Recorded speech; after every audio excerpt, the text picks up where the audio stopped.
Uh, I will do a roll call to confirm that all members and persons anticipated on the agenda are present and can hear me. Members, when I call your name, please respond in the affirmative. Rena Swayze? Present. Lou Franco? Present, and I hear you fine. Okay. Louise Paquette, member of the staff? I'm here, thank you. Yeah. And I guess there's also Heather Lemieux and Julie. Hello. Okay, all us French people here. In accordance with the requirements of the open meeting law, please be advised that this meeting is being recorded and broadcast over the Lunenburg Public Access Channel. And this meeting of the Lunenburg Board of Assessors is being conducted remotely. The town of Lunenburg, in response to the COVID-19 coronavirus, is currently following the guidance of the Lunenburg Board of Health, Mass Department of Public Health, and the CDC regarding the virus and steps communities can take to prevent the spread, and all town facilities are currently closed to the public. In accordance with the governor's order suspending certain provisions of the open meeting law, General Law, Chapter 30A, Section 20, all public meetings are being conducted remotely. The order, which you can find posted on the town website on the COVID-19 Information Center page, accessed through the town manager's webpage, allows public bodies to meet entirely remotely as long as reasonable public access is afforded so that the public can follow along with the deliberations of the meeting. Ensuring public access does not ensure public participation unless such participation is required by law. This meeting will not feature public comment. For this meeting, the Lunenburg Board of Assessors is convening by video conference via Zoom app as posted on the town's website, identifying how the public may join. Please note that this meeting is being recorded and that some attendees are participating by video conference. I guess that's all attendees. Accordingly, please be aware that other folks may be able to see you, and take care not to screen share your computer. Anything that you broadcast may be captured by the recording. We are now turning to the first item on the agenda. Before we do so, permit me to cover some ground rules for effective and clear conduct of our business and to ensure accurate meetings. I will introduce each speaker on the agenda. After they conclude their remarks, the chair will go down the line of members, inviting each by name to provide any comment, questions, or motions. Please hold until your name is called. Please remember to mute your phone or computer when you are not speaking. Please remember to speak clearly in a way that helps generate accurate minutes. For any response, please wait until the chair yields the floor to you and you state your name before speaking. If members wish to engage in colloquy with other members, please do so through the chair. Finally, each vote taken in this meeting will be conducted by roll call. So I would say we would call the meeting to order at 1:07 on Wednesday, April 8th, 2020. The first item on the agenda is to review and approve all expense vouchers, abatements, statutory exemptions, payroll commitments, warrants, and February 11th, 2020 minutes, which I believe have been approved by all of us already. Is that correct, Louise?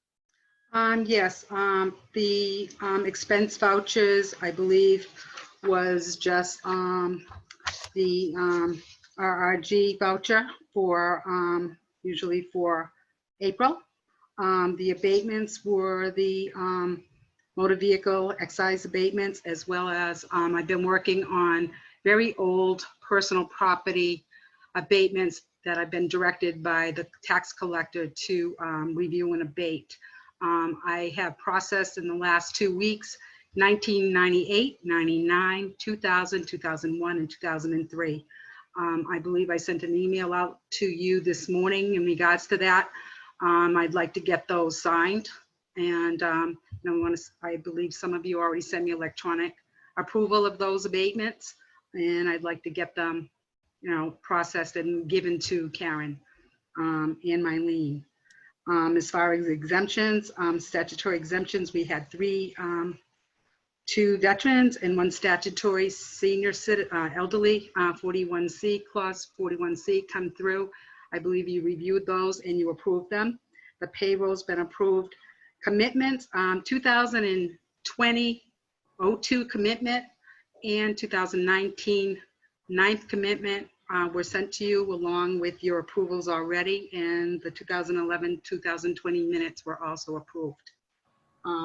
Just let me peek at my things here. We also have a tax map maintenance contract. I believe, Richard, you already signed it. I need it signed by the town manager, Heather, as well as Karen Brochu.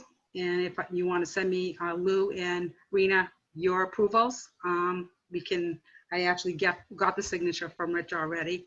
And this would be for the tax map maintenance account for 2021, fiscal year 2021. Also, I do want to bring up that we have postponed the abatement applications. I mailed a letter to 16 applicants with permission that the Board of Assessors extends their decision dates to June 1st for additional time to review the applications. So far, I've received 12 back in the mail. People returning them saying that's fine, but pretty much we can't really address them until then. At least maybe possibly in May, I'm hoping, unless we find another avenue or way to present these to you. So far, this is what I've done on that. So there are 4 still outstanding. There's four that still need to come back with the letter, giving us permission to extend the date. Okay. Normally we have, I think, from the date of the application, we should have a decision within the 90 days of receiving their applications. A lot of applications came back well, they had to come in before February 1st. So, but I know RRG may also present a plan to get these done sooner, but I'm not sure on that one yet. So it's clear. No, I'm not sure, Heather, if you had anything to say on that through the chairman. Yes, Heather? Mr. Chairman. Yes, so on Friday, Governor Baker signed an act known as Chapter 53 of the Acts of 2020. And beyond, there's a number of provisions in there for towns, but one of them is allows the chief executive officer, which would be the Board of Selectmen, to extend the deadline for abatements until June 1st. So that would formalize it.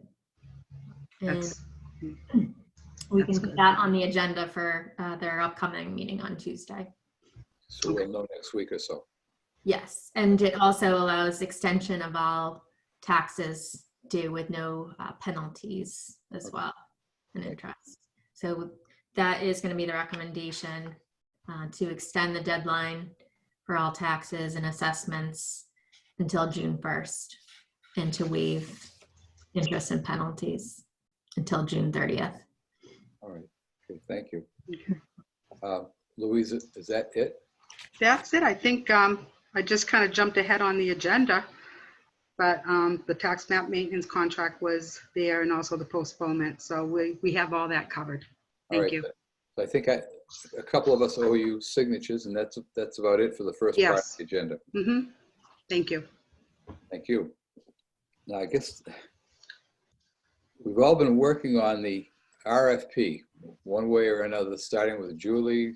Louise has been instrumental. Lorena and Lou have also had input. If we all got the latest copy, which came out yesterday afternoon. And I'm just wondering if anybody has any comments. I'm really at a loss as to how to deal with this, having gone through it and more than once. And just wondering if anybody has any comments on any of the scope of services or the requirements, the minimum qualifications or anything like that. Okay, it's passed then, right? No, I'm just kidding. Mr. Chair, that's probably a good place to start is minimum qualifications Oh, yeah, okay. through the scope of services. That's page 5.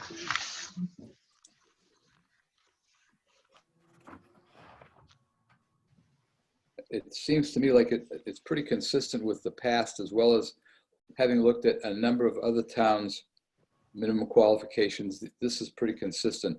And as you all know, we're sort of leaning, even though at the beginning it says individual or firm, we're looking for perhaps a 1-year contract in order to really reassess, given the fact that of this crisis, given the fact that Louise is going to be retiring, we need some time to put this thing together.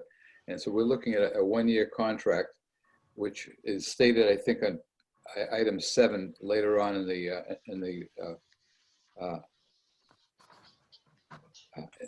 the write-up. And I'm kind of at a loss, having gone through this. I'm leaning to have a 1-year, to go for a 1-year contract so we can look at this person, give this person or firm a chance to respond. Also bear in mind that the requirements of the job now are not as heavy as they were 3 years ago, because we have another firm doing our personal property tax, and they've done a great job. I think our billable amounts of more than doubled or tripled as far as what we have coming in. So anybody have any comments on the minimum qualifications? Please be free to speak. No?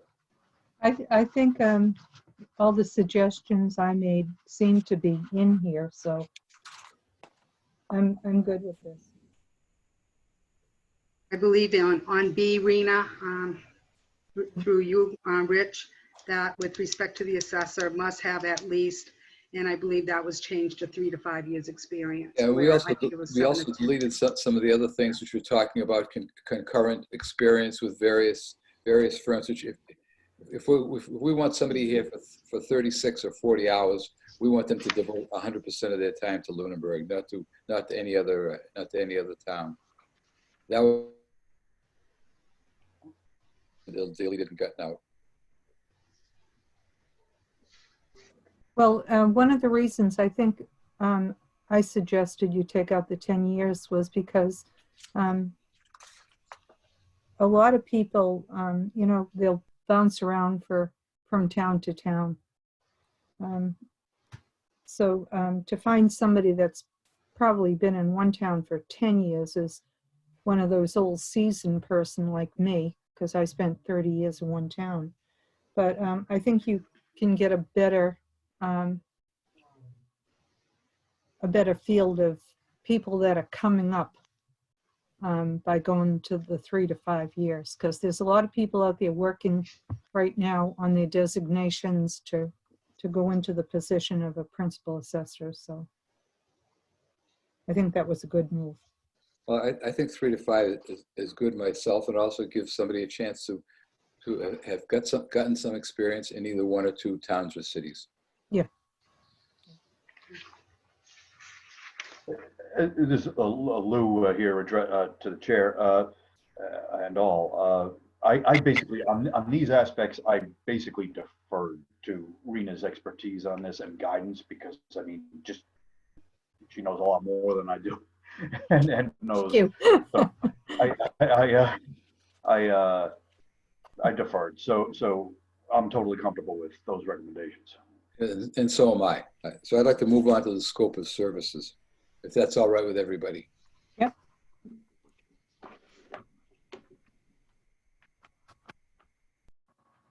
If you notice, we're looking at 48 weeks, 40 hours per week. The hours are broken down between 36 in the office and 4 doing inspections. Inspections, I think, are very important. I feel that our current provider has fallen behind in these things. He's not been up to date. Also, we're looking at doing it for 48 weeks in order for, and Louise can explain this better than I can because she's the one who suggested it and I have to agree with her, giving them a 48-week contract, i.e. four weeks of vacation unpaid. However, their responsibilities would have to be fulfilled. Louise, you have any comment on that? I was just thinking that we really need to make this position attractive to someone willing to leave their present position to service the fine town of Lunenburg. And by starting with 4 weeks and saying 4 weeks vacation, I think they'd be very happy with that. I am not sure about, I want to open it up for discussion about the amount of hours per week. Presently, the office is open for 36 hours. During that time, an assessor could possibly schedule inspections during the day. It's usually about what is needed. How do we service the people? If the people are available at 10 o'clock in the morning for a visit on a Monday, they should be able to do that. If the person is on, I want them on site here. However, to lure or make this position a little more interesting or desirable, they may enjoy Fridays off, working the 36 hours a week and perhaps spending a couple hours a day doing inspections, as long as we have a support staff here in the office. That's a good point. If someone's there, the assessor could work as few as, could be in the office as few as 32 hours and actually get out there and do the inspections as required. And the support staff is if it's there, then it's available. And just to follow up on what you said, we've had complaints from the current assessor saying, well, we can't do it because people aren't there. We can't go into their homes. Well, by opening it up and giving the assessor flexibility and actually encouraging flexibility, you can get those daytime visits or those Friday visits or those 4 in the afternoon to 6 in the afternoon visits. That's correct. So I'm not sure if you want to stick with the 40 hours on that or discuss what would be. Now, Heather, is that negotiable? If we have 40 hours here, can the person negotiate with us? Well, they'll provide a proposal of what they will provide for services. So, but if that's, let me see. Just a question. Not identified in your minimum qualifications. I do have a comment, Mr. Chair, or just regarding that. I know this would be an enhancement. We're looking to enhance the services that we are already receiving through a private firm. Mm-hmm. But I think that would be a reduction of services, not having those 4 weeks of availability, because that would put 4 weeks of the year where it would just fall on the staff within the office, and potentially have no one to answer questions during that time. And being a contractor and not an employee, we wouldn't have, say of when that time particularly could be. Well, So they could take a whole month off and would be without that service. that's a very good point. Mm-hmm. That's the courage that would be required when the assessor isn't in. But if it were for 52 weeks and let him or her negotiate with us, would that be a way to do it? To request, forget the 48 weeks, just cross that out and let them negotiate that. Yeah, I think you can structure the RFP like that as far as. Okay. Lou, Rena? Rich, Rena here.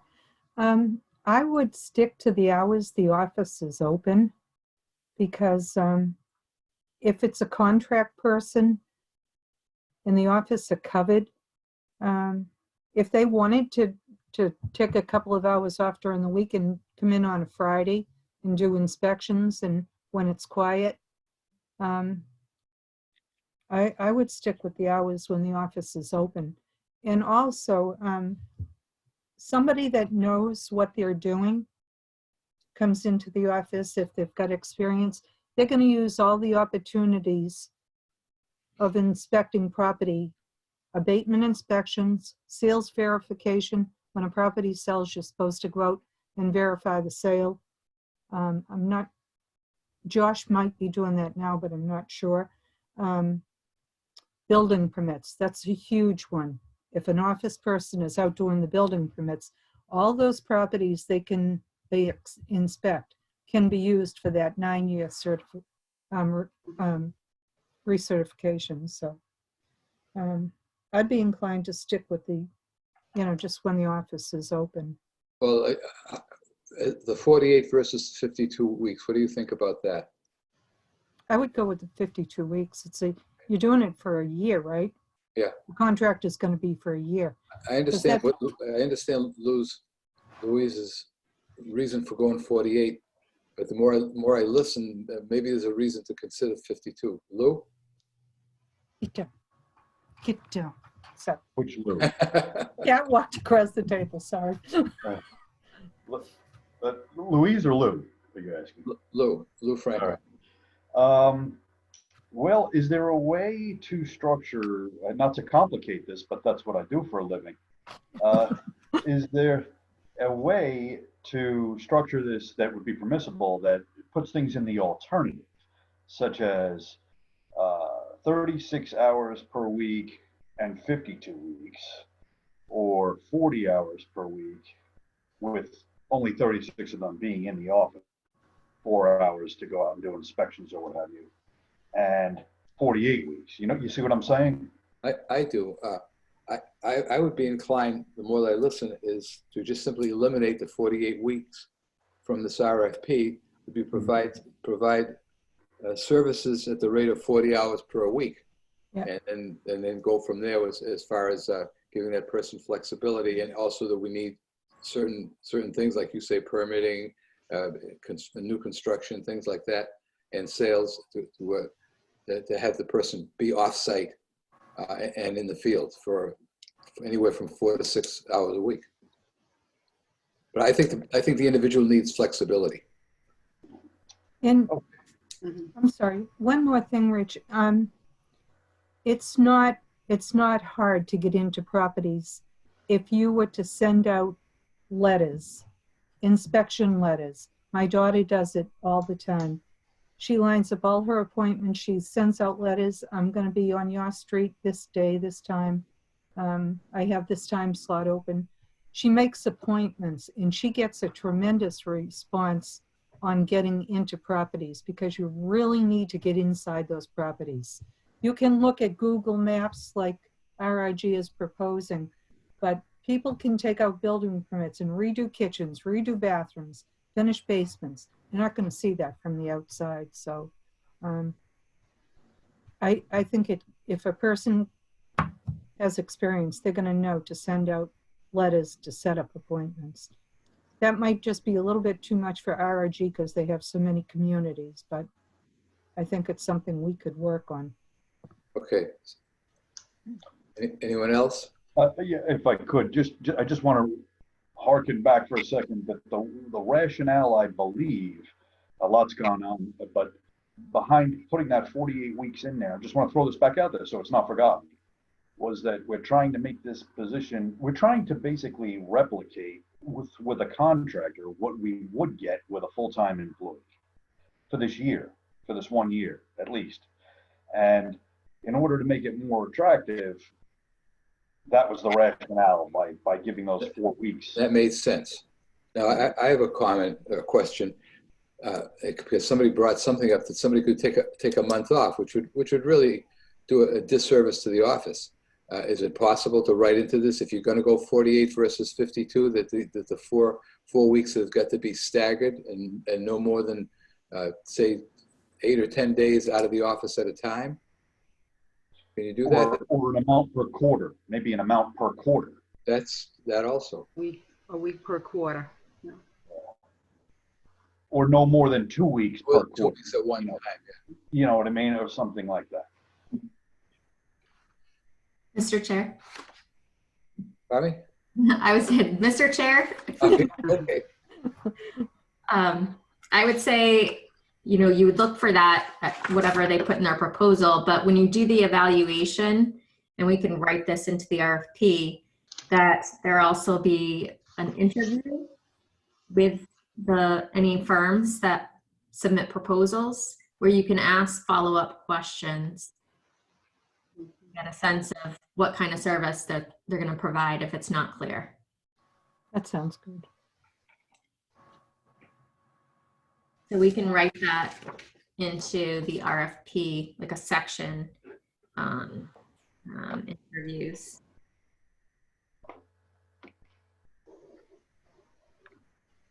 If the board prefers that. Well, I like the idea of making the job very appealing. So the 48 weeks would be there, but I also feel that's going to be a negotiable item within the 52 weeks. So it's just a matter of how to write it up from here on in.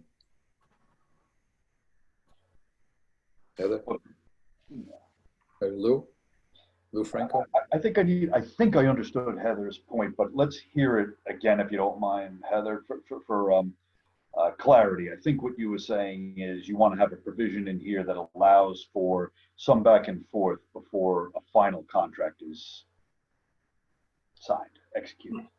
So when they submit their proposals, there'll be the non-price proposal, and that's what you will be reviewing at first. You won't be looking at their price proposal. And so that will go by the evaluation criteria that's in the RFP. You'll rate firms, and then you have the ability to invite them for an interview with follow-up questions if there needs to be clarity on the type of service that they're going to provide. So it's an item that's dealt with a little bit later. Yes, I mean, you could, if you want to address it explicitly, but it might eliminate some proposers. I think it might have excuse me, I think that they're going to look at that, and that we need something that's going to make them want to apply here, I believe.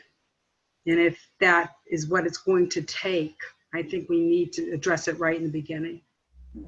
How about adding just the word 48 of 52?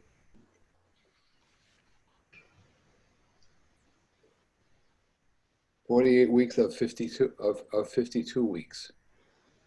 So that they're really responsible for all 52 weeks, but they're only responsible to work 48. I think they would assume that, wouldn't they? Yeah, I know they're going to assume it, but Yeah. just to make sure that they can't take the month of August off or the month of November off. yeah, but that still doesn't, I'm sorry, Mr. Chair, that's Go still ahead. not, that language in itself would not imply that even. Like, if they're doing 48 to 52, that doesn't say they can't take a month off. That's true. Uh, Does the non-consecutive vacation wording have to be in this proposal? I agree with Louise that I kind of think we could do a hybrid. I think that Heather's point is totally valid, that we should have something like that in there. Absolutely. But we do need that piece of bait to attract fish, so to speak. And by putting that out there right out front, that is pretty attractive. It also ties our hands. Well, yeah, it does. But I think we have to put certain limitations on it, like no more than 2 weeks per quarter or something. In this way, if they wanted to, they could do 2 consecutive quarters for 2 weeks, but then that's it, they're done.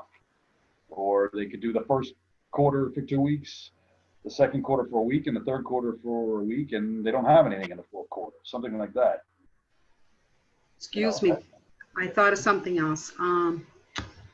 Could we put that, the 4 weeks of vacation with approval of the Board of Assessors? That it would have to be approved by you for that time. Could that be And also you could say no more than 2 consecutive weeks. you know. But then you're getting into more Yeah. detail here than I think you need in an RFP. Mhm. Yeah. I think you're better off, Mr. Chair, leaving it more open-ended and maybe just put a minimum of 48 weeks and then you receive Yeah. proposals and you can decipher through there and like it be part of their contract, you work out those terms. In a contract. Now, I kind of like that. So if you would provide a minimum of 48 weeks of service. Yeah, and leave it there. 2 words inserted. I think I like that. Mhm. Lou Franco? I'm comfortable with that entirely. Yeah, that still makes it attractive, and it looks like the potential for having 4 weeks off is there, or 4 weeks equivalent off is there. Okay. Anything else on that particular item?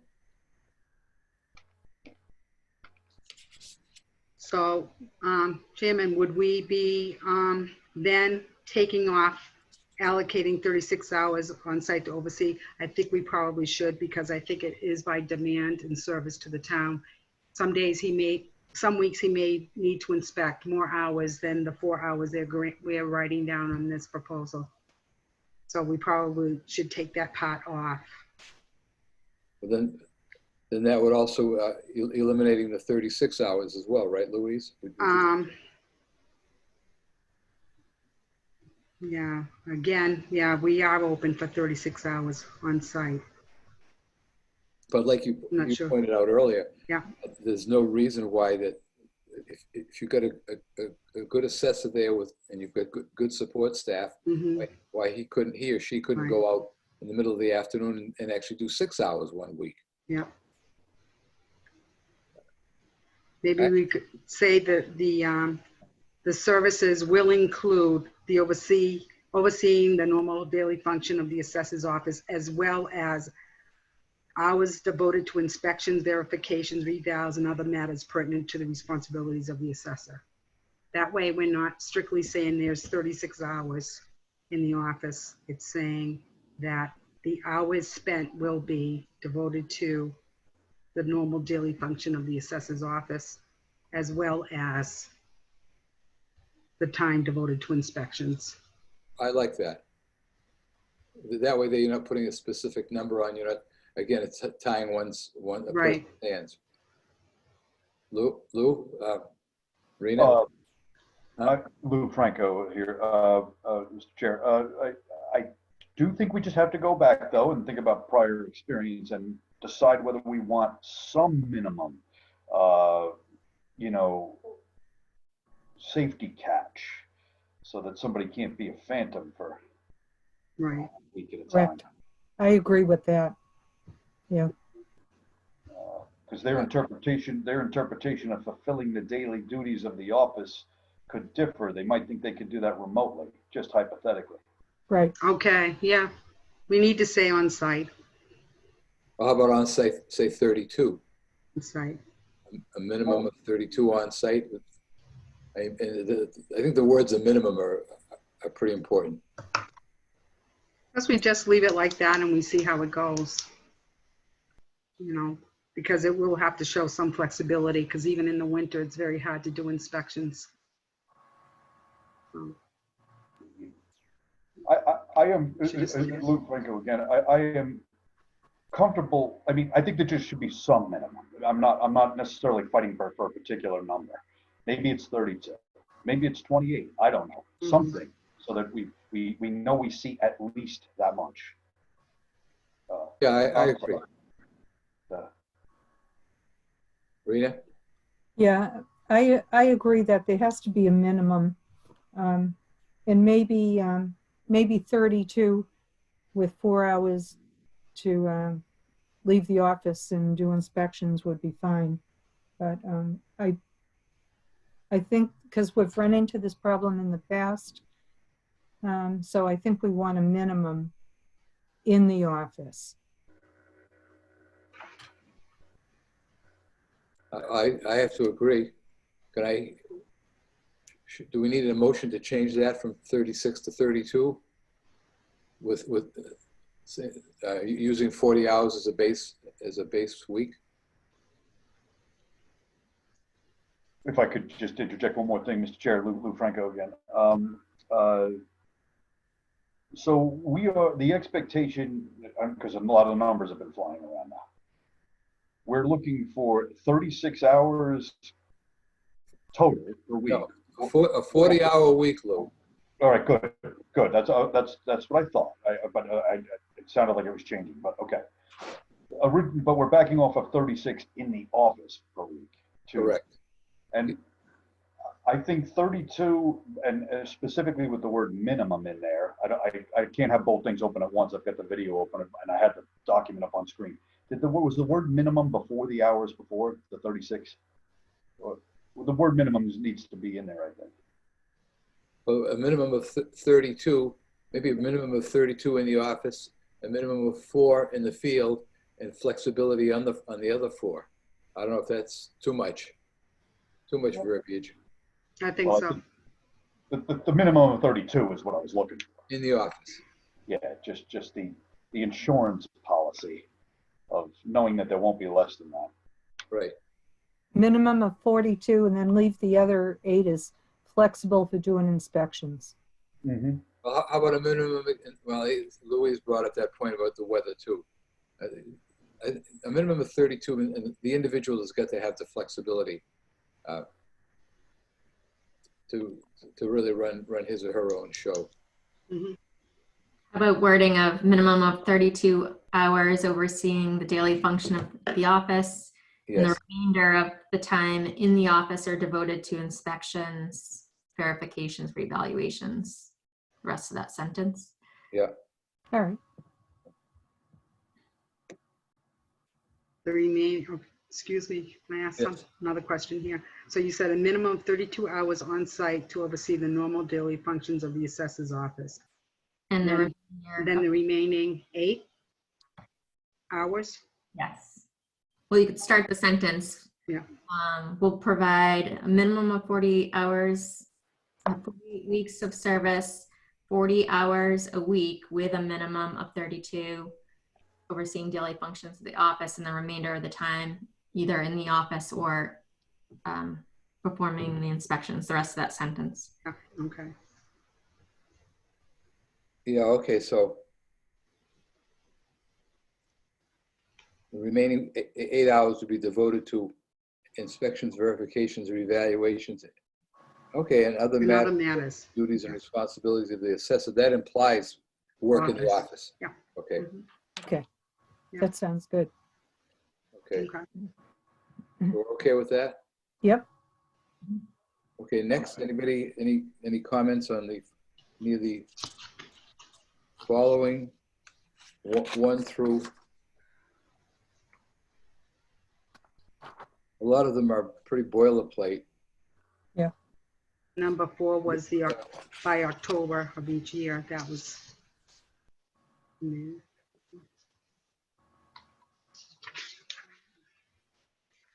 Maybe I have a question on that as far as, so the calendar for submittals to DOR. Numbers that, Heather? That's number 4 Mhm. for new growth. The calendar, when is the earliest that new growth can be submitted? August. August. This is something we've struggled with the last few years, is getting a new growth figure certified so late in the season, right before our town meeting, our special town meeting. So just want to make sure that it's not the end of October when we have a November 13th town meeting, because it doesn't allow. So you're requesting, say, a date in October, like the 15th. Or by October 1st. Right. Wondering what is reasonable to say, given, the number of properties. Rich, Rena here. Yeah.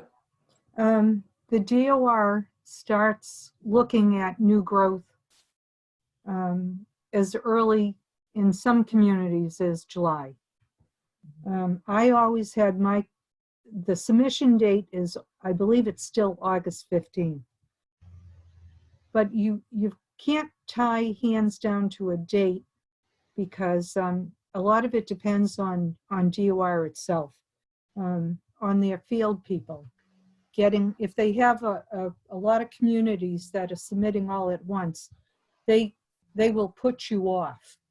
And sometimes it might be September or the beginning of October before they even look at your growth. So I wouldn't tie growth down to any certain date because you have to go by the DOR guidelines on that one. So I wouldn't put any October 1 date or October, because you can start submitting in August. You can actually submit earlier if you're a small community, but I always got mine prepared and in by August. And when did you get yours back, Rena?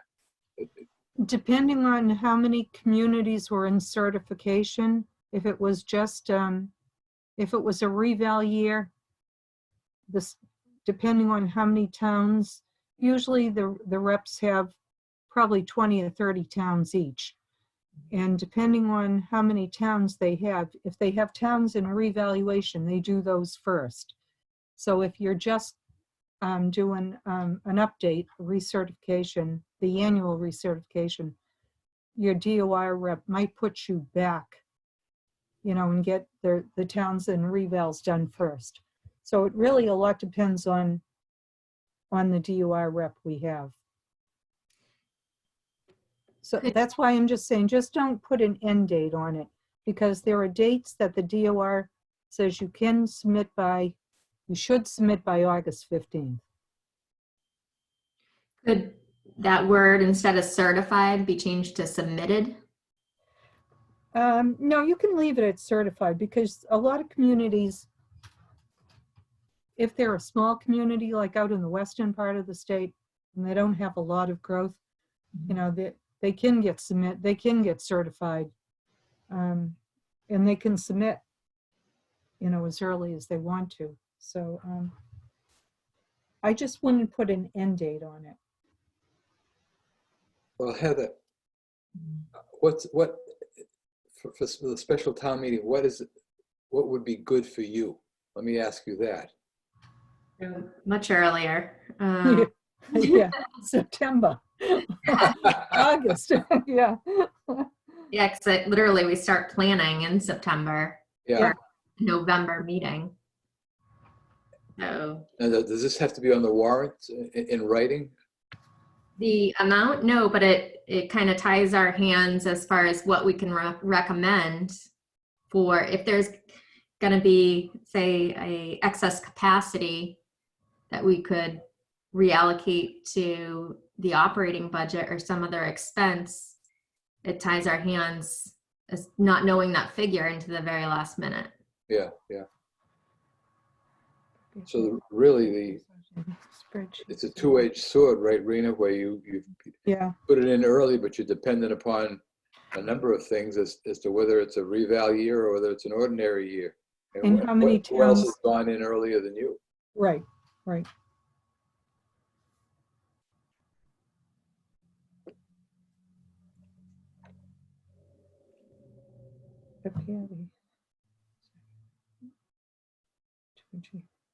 I think it's the wording on this, as far as to encourage an early. And you need the certification. You can't go in on our estimates, right? Yeah, they have, new growth has to be approved before you can go any further. Yeah. So just our numbers are not good enough for Heather. That's what I'm trying to say.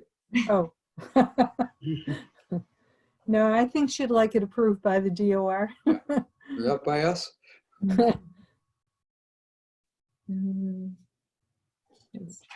Rich, Oh, I'm sorry. I know as far as new growth for personal property, our company that's handling personal property now, they generally go out and do inspections in the summer. Yeah. So we really do not receive a new growth report in August from them. It's usually in the fall. as far as personal property And is. that's all part of the certification process. Yes, personal property, it does show the new growth. And if you look at the calendar that is provided by our current company, October is when they're designating that they're preparing and submitting new growth forms and obtaining certification. I think that's because there are still a few communities out in the western part of the state that are, they're not quarterly tax bills, they're semi-annual. So they have till October 1st to get their growth in.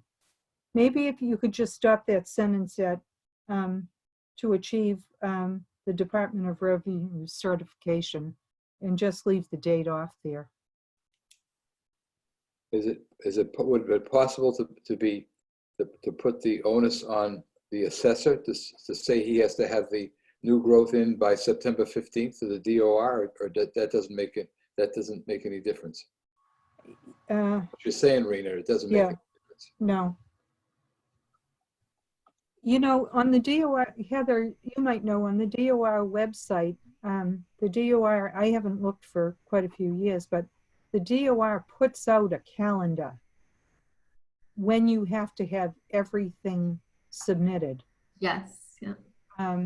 Maybe we should just look on the DOR website to see what, because if this wording is from the DOR website, just leave it the way it is.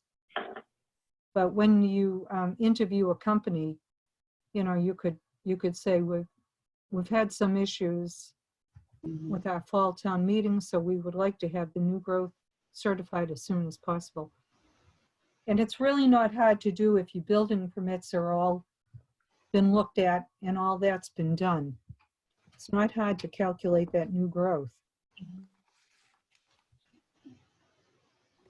And it could very well be that this is the wording right off the calendar for the DOR because of the communities that are semi-annual. There's only a few left. I believe the calendar they provided is right from DOR. Yeah, okay. Then you might want to just leave that one exactly the way it is. Okay. Next.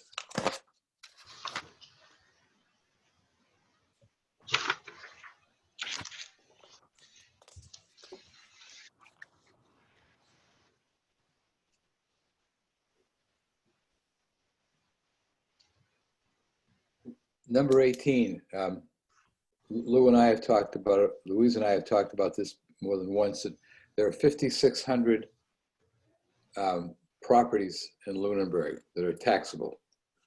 And this is a 9-year review, which means that you're looking at approximately 640 per year. So number 18, we're looking at approximately 600 periodic inspections in order to adhere to the required 9-year review cycle. It included inspections as sales verifications, building permits, abatement inspections to apply to the 9 years review. Any comments on that? Louise and I have gone through it a number of times and we feel that these numbers are good. Yeah, that's fine.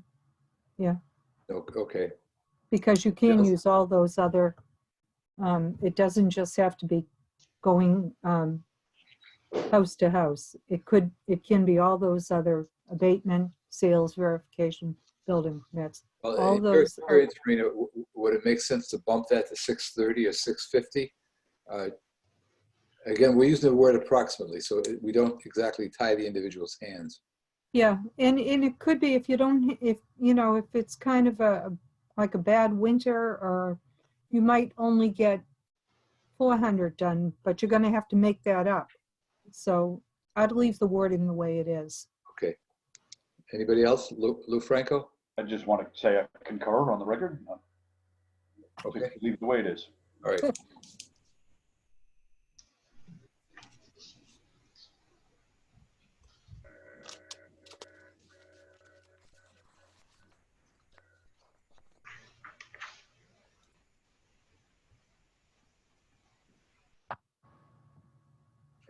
Any others of the remaining?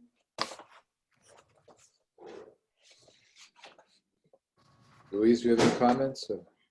I'm Still reading through. Hopefully I made no spelling errors. We usually ask our special, Get Lou Franco to help you out. on that. Franco would be in charge of looking over that for misspelled words or periods or anything like that that are incorrectly used. Oh, he was a comma man. Yes.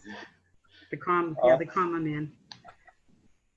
I did notice, and I forgot where it was, and I'll do a search on it. There was somewhere where there was a possessive on the word years, where there shouldn't have been a possessive apostrophe, and I'll try to find it.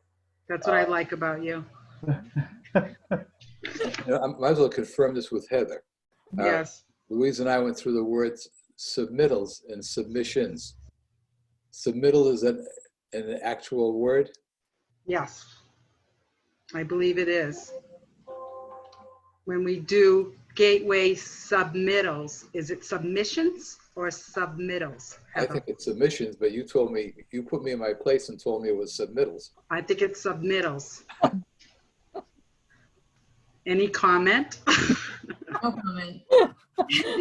But it is. So have you seen the word submittals? Anyone? Only Okay. from you, I have seen that from word. Harold. Yes. Yes. Thank you. I think either is valid. And so yeah, on that point, I did find the locations of there are 2 instances of years being possessive. Hold on, this is page 5 under C. I'm sorry, page 5 under B. With respect to principal assessor, must have at least 3 to 5 years experience. That should not be a possessive. No, it isn't. I think that might be my mistake. I'm not sure. I hate to admit it. 3 to 5 years. Okay. Yes. Right. And then just below that, Get rid on of that, C, get rid of that comma. Yep, and C. yeah, And C. Okay. apostrophe, yeah. I didn't pick up on that. And we had a little discussion on the word ensure and insure. Insure is the one you want. Insure is insure your vehicle. Yes, insure with an I is always to prevent loss. Ensure with an E is always to make sure. Yeah, it's a To very support. common error. Yeah.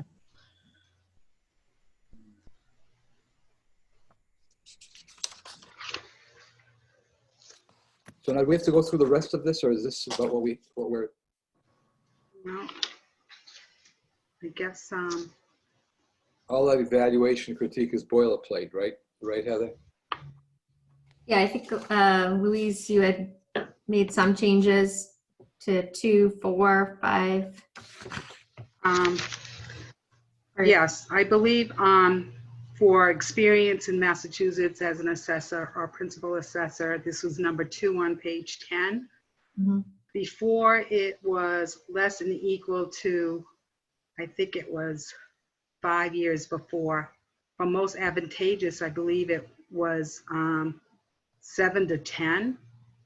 So I guess you need to look at those numbers to make sure it goes along with what the minimum qualifications we were asking in the very beginning. Those should match what we were asking for in the very beginning. I believe they were much higher before on our last RFP.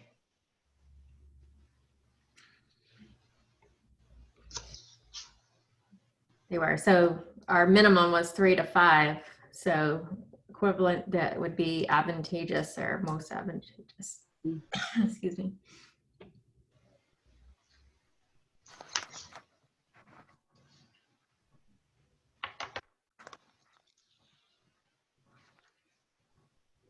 And then on page 11, I'm not sure, we still have those in bold because I did not know how to look at that, on what numbers we should be using on that for number 7 and 8. Page 11. I think that was Julie's comment on that section of whether those numbers were accurate for Lunenburg. So,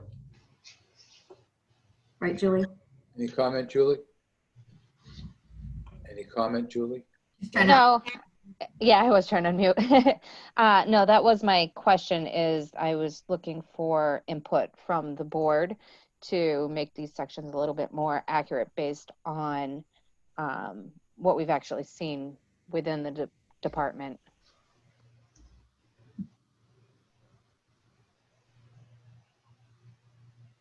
I can't say. Do we have that many commercial, industrial revals? I mean, we could possibly drop that number down. Most advantageous conducted more than 20 residential revaluations. That, to me, that's good. In 10 commercial, I'm not sure. We could put less there maybe under most advantageous, less than, because we don't really have a lot of commercial industrial. But as far as residential, I would leave that at 20. How about more than 5? Because the advantageous is at least 5. Are you on most advantageous right now? Yes, on number 7. Yeah, I would say 5 would work there. That's And then on the other one, we could put on for advantageous at least 3.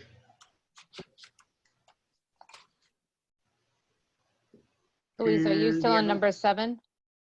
Yes. Mhm. So So advantageous for would be non-advantageous, I would say leave that the same. 10 or fewer. 10, yes, 10 or fewer. And then then- for advantageous, conduct 11 to 20 residential and at least 3 commercial. if you change that to 3, though, we'd have to change the most advantageous. 'Cause At least 3, and then in more than 5 on the last one. Yep. What do you think? If that's accurate.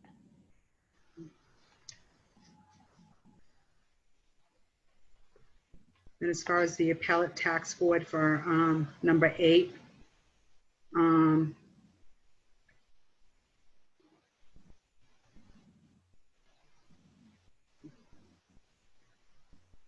That's a tricky one. How many times Yeah. have you gone to the appellate tax board in the last 5 years? we don't really have a real lot. Yeah. It's very few, because we're doing such a good job here, so. Yeah, I it's know good. that. Because they're settled. Yeah.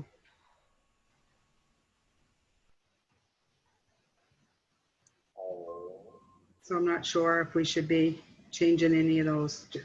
We could maybe on the most advantageous, take out the being commercial industrial properties. I think it was all the cable, like AT&T and from way back Verizon. We were all in, every town seemed to be connected with that years ago. I'm sure Rena remembers that. And those have all been settled, so. Oh, yeah, big settlement to pay out. So right now, the town doesn't really have any ATB cases that I believe have been pending. Yeah. Could I ask a question? Rena? This whole section, where did you get the information from for this? This was from one of the other towns that had ARP. I think it was, do you remember, Julie? Which two? Trying to think which ones I was looking at. I was just kind of surprised to see this in an RFP because I would think this would be more for the questions for evaluating, I'm not sure which is correct, the candidate or the company. I've never seen it in an RFP. Yeah, so it is part of the evaluation criteria, though. So that's, they'd Okay. have. Why would you, Rena brings up a good point. Why would you put that in an RFP when you would discuss it with the person or firms who are trying to get the contract? You'd want them to demonstrate that they have some experience. So they have to show. So you're giving them a guideline, is what you're Right. saying. So in the event that you had to have them go before the Public Tax Board, you want to know that they had the experience to do that. Let's see.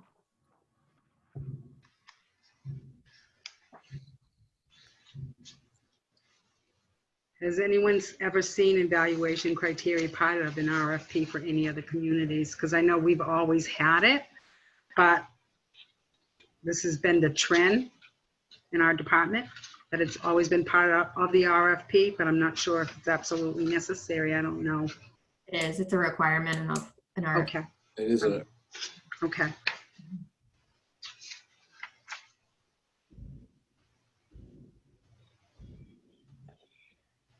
The only RFPs that I've been involved with vendors was for commercial property or doing my personal property. And I just had never seen this before in an RFP. So that's why I asked. Well, when our personal property tax people, it was an RRC. RRC. Did we do that with them, or was the contract not enough money? I don't think we had to do an RFP because it was under the amount, the legal amount. I think it was more of a job posting. Yeah.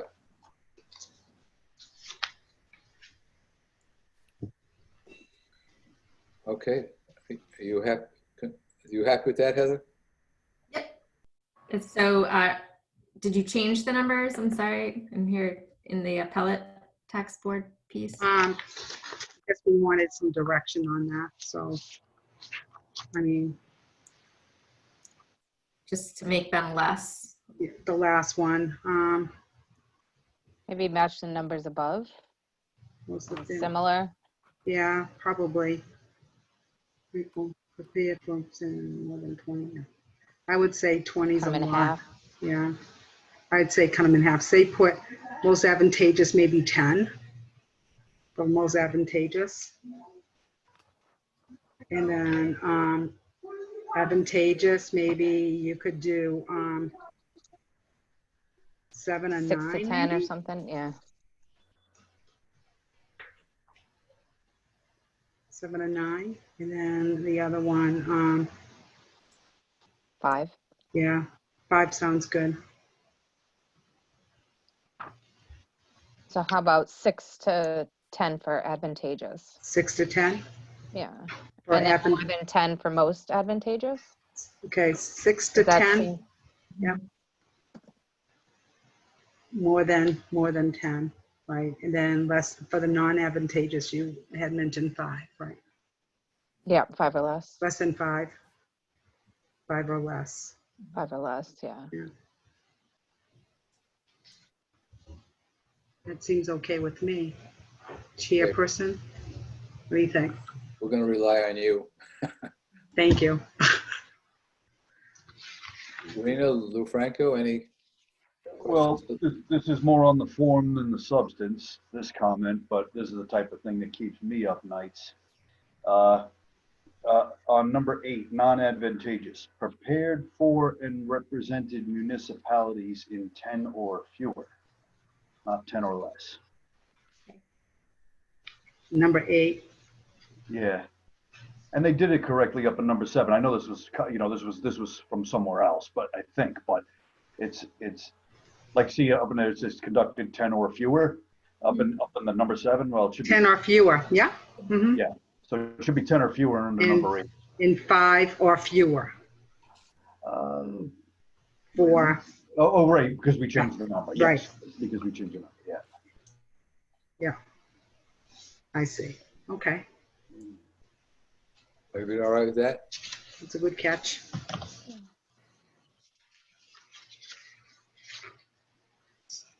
Heather, for the scope of services for the very beginning, could you send me that paragraph again so I can make the corrections on this end?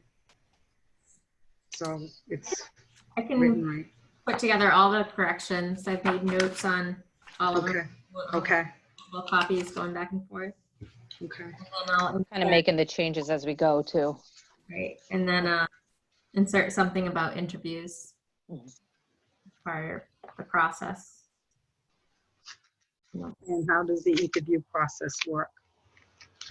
So once the initial proposals are evaluated by the board, they would rank them, hoping that we get at least 3. And then they have the ability to call in those firms, at least the top 3 firms or individuals for an interview. And you have, prepare in advance a list of questions that you'd ask those applicants. And that would be part of the rule for award. And do you have a target date of when this will be posted?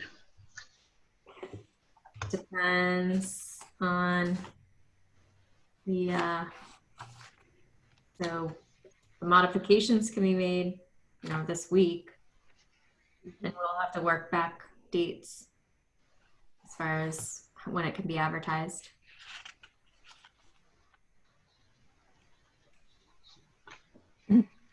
That would, we fill in all the blanks at the beginning of when those dates would be. So I'd assume it'd be advertised for at least 30 days. Heather, can you educate me on this? Where do you advertise it? So that's right in the page 3. So it's in, that would be in the goods and services bulletin. That's the state bulletin. We're required to advertise there, as well as in a newspaper of local circulation for the Ledger. A notice would be posted on our bulletin board, which at this point would probably put something on the website, advertise it that way. Uh-huh. And another place, the state combis is part of. So these vendors know enough to look at these things? I mean, I'd be clueless, but. A lot of them sign up for to get those ads, but we can put it other places as well. Okay. I was just curious. We can send it out to a list of companies that we know provide the service. Maybe Peter Lincoln can put it on his baseball program. Huh? Mhm. Louise? Oh. Can I just ask you a quick question? On sure. page 3, Mhm. where it says the town is licensed to utilize the Tylers, and it's picking up the IAS world, is that right, or is that a typo? That is the software that we're transitioning to. Okay, We're so- not on board yet. As far as we're not using, we're double entering all our information right now, but we're not live. We haven't been certified by the state yet to use it. But that's actually what it's called. Yeah, but that's why I had suggested the proposal shall demonstrate an ability to work with a camera system Yeah. similar to this appraisal system, because right now no one is really Tyler. using this Tyler IS world. Okay. There's about 38 communities that just transitioned to it. However, it's still in the transitioning process, and it has to be state certified. They have to come in and do a desktop review with us before we can ever go live. So that's why I really don't want to say they need to have experience with it, because no one will. Right. So, and I don't want that to scare anyone off. Okay, thank you. Heather? Raina? Heather, could you also submit it to the MMA and the MAAO? Because you might get individuals rather than a company looking at those sites. So that, are you talking about on where job postings usually are, on the MMA site? Well, could you do it as a job posting? Are you talking the beacon and the services? I've never, yeah, Well, the Beacon too, but, which is, but yeah, if it's gonna be an individual, it's a job. you might, if you could put it on the MMA and the MAAO, there's where you're gonna find your individuals that might be looking Yeah, for those, position. those are typically just for position posts. Okay, all right. But if I mean, Rena, I'm sure you know of all the applicable firms that provide this service. There's not too many of them out there, but the way this, the three big top ones probably won't respond to this because they're not going to send anybody. They're reval companies, and they're not going to send anybody to the office on a daily basis. Or so the Visions and the Patriots are probably not going to respond to this at all.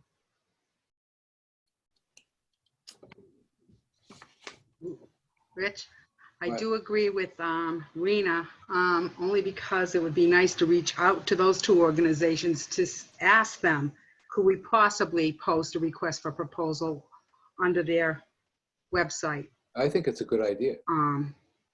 We could strongly say that this is a request for proposal for a full-time assessor, and it could possibly lead to a full-time employed assessor. This is what we're hoping. Well, that's one of the reasons we're limiting it to 1 year too.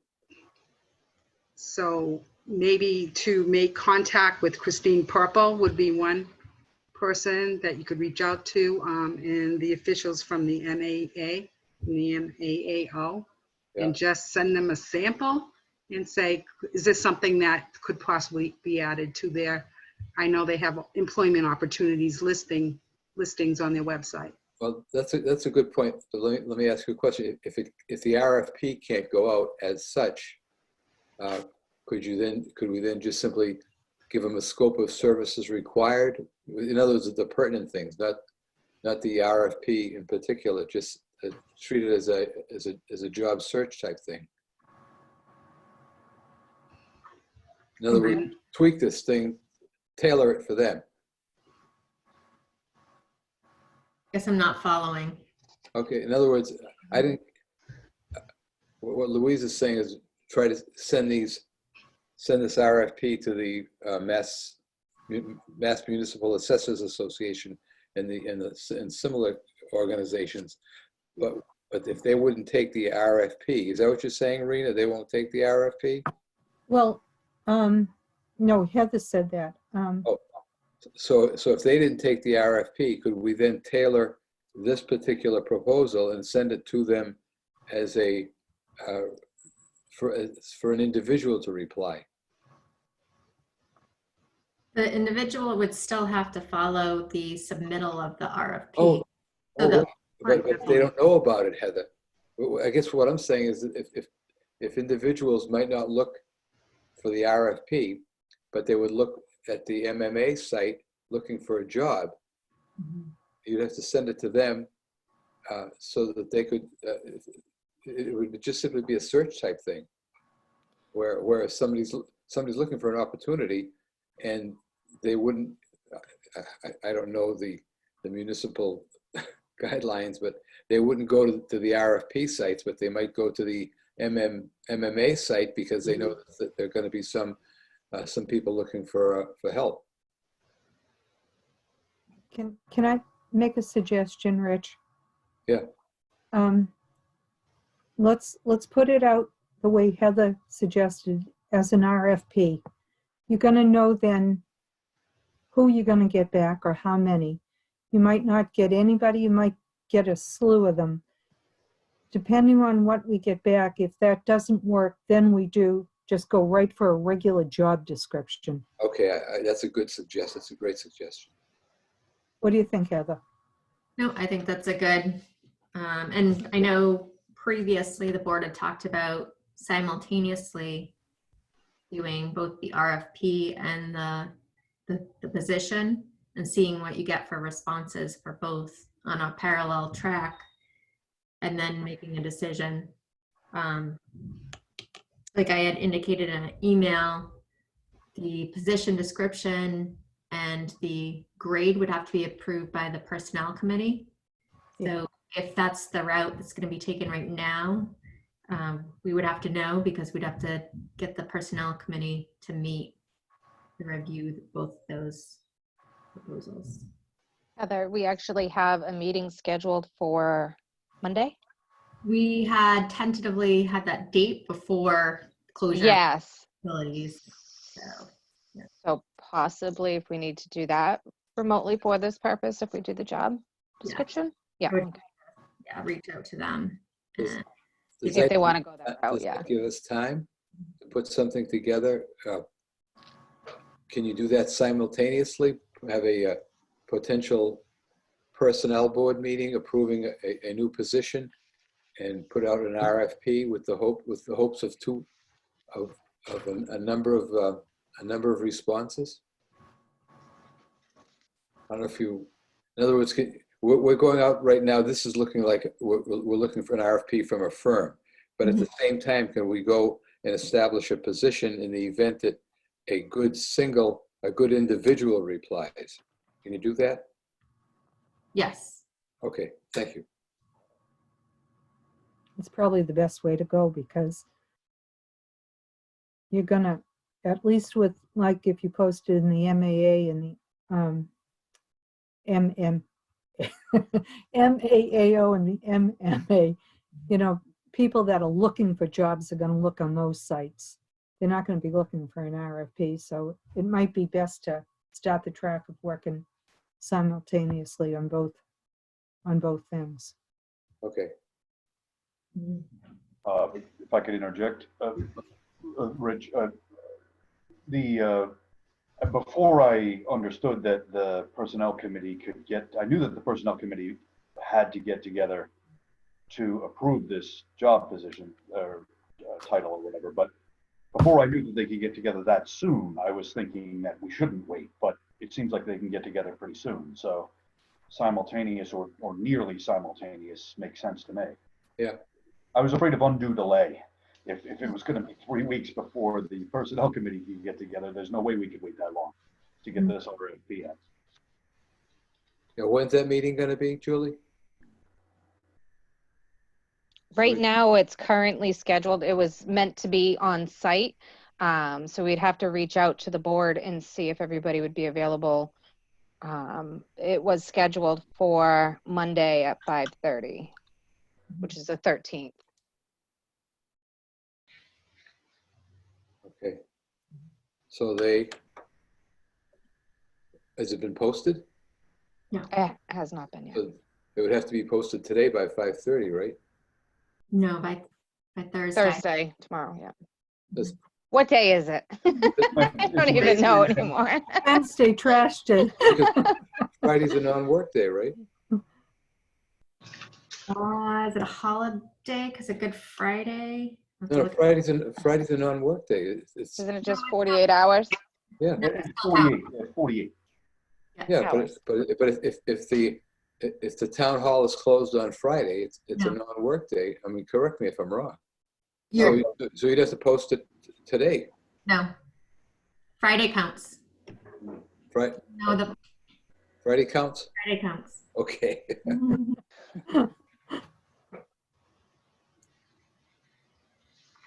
All right, Louise? Hi. I just received the email from you, Heather, maybe a couple hours ago when I got here.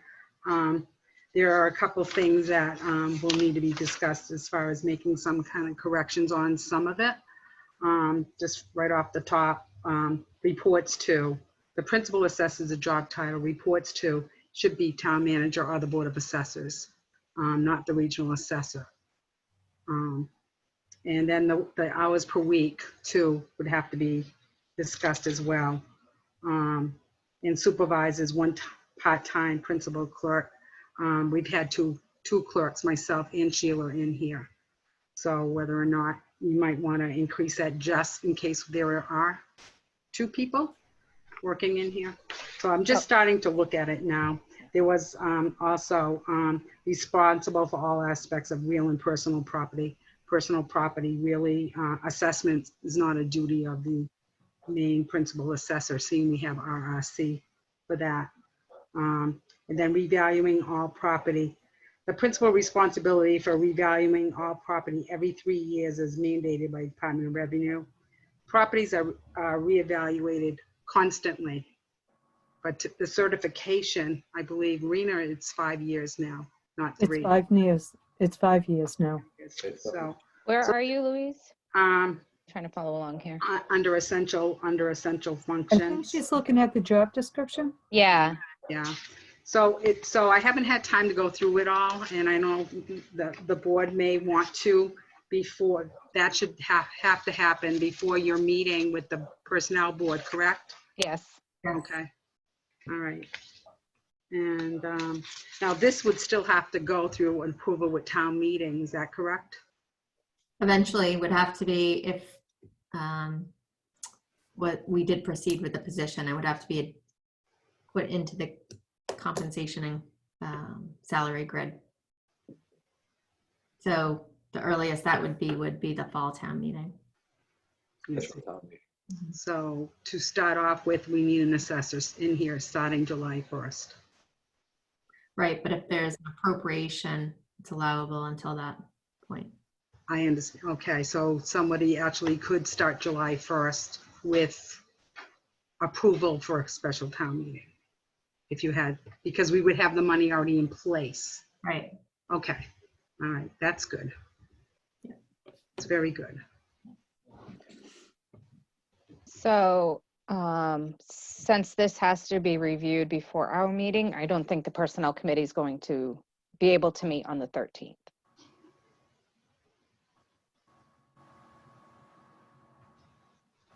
And why? If I have to post the agenda, I'm thinking Yeah. timing wise, will we be able to get together to discuss the changes in time? As far as personnel goes, Would that have to be in an actual meeting, or could that just be sent like we're doing now? Through email? Like every board member gave me their input on the RFP, which I put together. And then that was sent back to you. Okay. So I don't If know if that's, that yeah. is something we can do. I think it should be at a meeting. I mean, that was done, comments were submitted to you, and then they were discussed in a meeting today. True. Mhm. And the same should be done if the board's gonna agree to a position description, like. Ye- fine Because, yeah, because we listed the scope of services already very thoroughly in the RFP, couldn't those be used in this?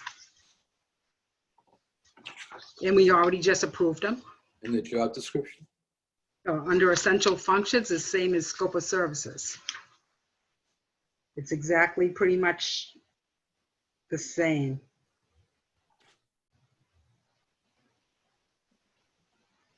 But You then know, if I went through the list, I could look through the scope of services and then go cross them off on essential functions and see if we have them all in there. I mean, can we go through the sections now? Do we have time to do that? Was it on the agenda? It's not on the agenda. It's not. Yeah. Okay. Okay, Okay. all right. You set up a meeting for Monday morning. So now, between now and Monday, if everyone can submit comments to Louise or Julie. Or, yeah. Yeah, I felt bad, Louise, that you were making all these changes. And then meet Monday morning just to approve in advance of the personnel committee. That might work, because I Yeah. can work on this, today and tomorrow, what you just provided to me. And then if everyone else wants to look through it, do you have any issues, problems with just copying the scope of services over? Or do you want to keep it as the essential functions as it is? Why don't we take the weekend to look through the two of them? Yeah. But I'm we thinking would- some of the, on the RFP might be geared more towards a firm. So I don't want to just do a hard copy and paste. Right, I think we should definitely look at it on a Okay. individual basis. And Mhm. I In see some spelling errors, so. But we would have to have this all looked at and pulled together by the time we have our meeting, if we meet on Monday, correct? Yeah. So Yeah. does that allow the board enough time to review this? Or we just Is it- push is the it- personnel committee out a few days. We could try for that too. Mhm. It's very hard to schedule those meetings. True. If our job is going to be just simply to go through the scope of services and the minimum qualifications, I think I can go through it fairly quickly. Mhm. I don't think there's going to be many changes. Right. Yeah, supervision, the statement of duties. I mean, the Yeah. job environment is pretty Pretty standard. Yeah. standard, I think. Yeah. In mind, Education, let's look through that thoroughly. I don't That's not see, and I got 3 to 5 years in here, so that coincides with the RFP. Mhm. Yeah. Okay, We'll do our best. How's that? sorry. sounds good. Okay, so why don't we say a tentative meeting for what? Monday afternoon, is this? Morning-ish, right, Heather? Right. Now, does that involve the Board of Assessors too? Yeah. You in on that, or are we just going to do our Oh, submission? that's awesome. I think You she's saying would it's need to vote. We would, at that meeting? Also for the grade, the pay rate and such too. That was suggested. Right. Okay, that'll be on me. Mm. If I can just add, just keep in mind that position descriptions are, a lot of the language is boilerplate language, that they follow the same format as our other position descriptions for consistency. And as far as duties go, a lot of the times are more generic covers versus very specific functions. Heather, was there a job description mailed along with this or not? Or is it just the Town of Lunenburg Principal Assessor Statement of Duties and so forth? That is the position description. That is the Okay. job description. Yeah, okay. So do we have that? It was sent to you in an email today. Okay. So we'll just say for perhaps Monday. Do we have a time?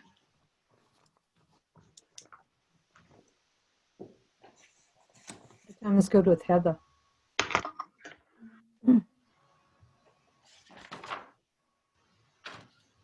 I'm free during the day, so, or, in the morning too. Right now I have no scheduled meetings till 5:30 potentially. Okay, for me, sometime in the afternoon would be better, just so we can gather all our ideas and have one document that we send back to Julie. Why don't we do another 1 o'clock? Sounds good.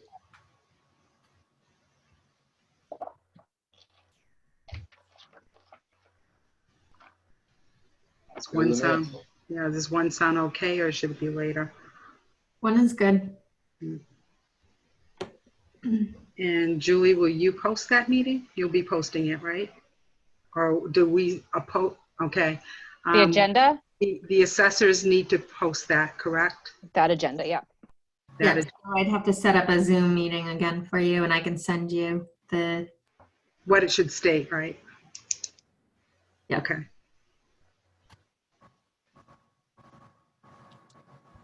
And that will have to be posted tomorrow before 1 o'clock, right. right? So this is another Board of Assessors meeting. Correct? Yes. Yeah. All right. I'll be working from home tomorrow, Heather, so as soon as you can get that to me, then I can forward it to Kathy and Ellen Riffett for posting remotely. Okay.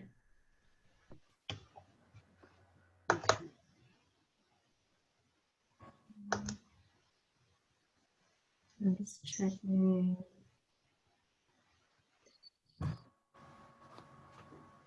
Not considered a legal holiday on Friday, right? I don't think so. No, State holiday. we're not even gonna have Easter. Okay. All right, sounds like a plan. Okay. Good. We all done? Yes. You're just gonna make a motion to adjourn.